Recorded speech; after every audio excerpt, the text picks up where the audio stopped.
Bonsoir, bonsoir, je vais vous conter la légende de l'écrevisse rose.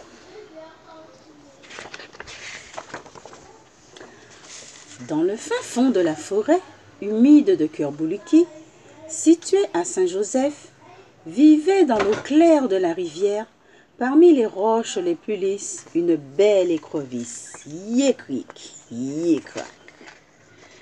La belle écrevisse était en fait une jeune fille aussi belle que n'importe quelle autre créature imaginée que Maman de l'eau jalousait. Cric!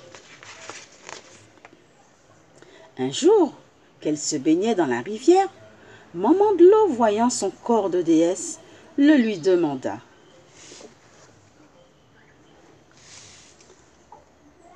La jeune fille, bien sûr, refusa. Yécric!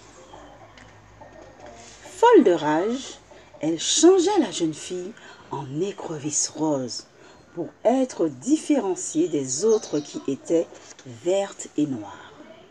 Et, ironiquement, Maman de l'eau lui avait dit « Tu y resteras jusqu'à ce que tu sois délivrée, mais tu devras te méfier des hommes, ma chère. » Maman de l'eau lui rendait souvent visite, espérant obtenir le corps de la jeune fille. Mais toujours elle refusait. Yécric! Et les mois succédaient aux mois.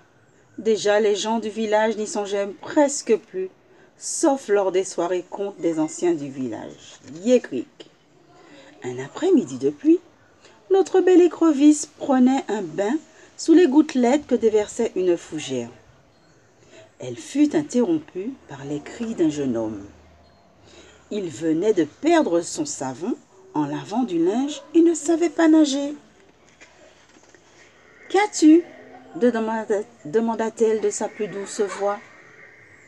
Le jeune homme, étonné, cherchait d'où venait la voix. Mais, ne voyant rien, prit peur et s'enfuit, car les anciens disaient que c'était le domaine de Maman de l'eau. « Ne t'en va pas, dit la voix.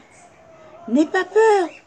Je suis là, dans l'eau, prisonnière de Maman de l'eau. » L'écrevisse lui conta son histoire. Que de ruses elle avait dû adopter pour ne pas être prise par les amateurs des habitants, en se cachant sous les roches. Yécric! Souvent, elle pensait au chagrin que devait avoir sa mère, la croyant noyée. Sa narration terminée, elle promit au jeune homme de l'aider à récupérer son savon. Wossé, baissé. Le jeune homme fut ému par cette histoire et lui demanda comment il pouvait faire pour la délivrer. L'écrevisse était heureuse car elle n'avait pas le droit de demander de l'aide. C'est un jeune homme qui devrait la lui proposer. Ah boubou!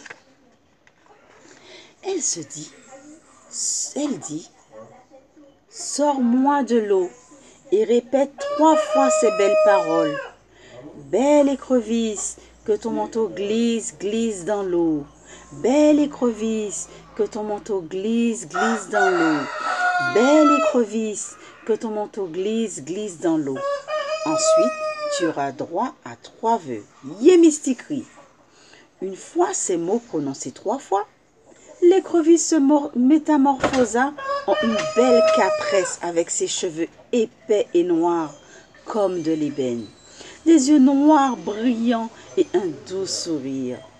Le jeune homme tomba sous le charme de sa radieuse beauté. Il fit le souhait qu'elle devienne sa femme et garda les 2 autres vœux en cas de besoin. Et de par le monde, on raconte l'histoire de l'écrevisse rose comme une légende, chaque conteur la modifiant à sa guise. Cric et bout.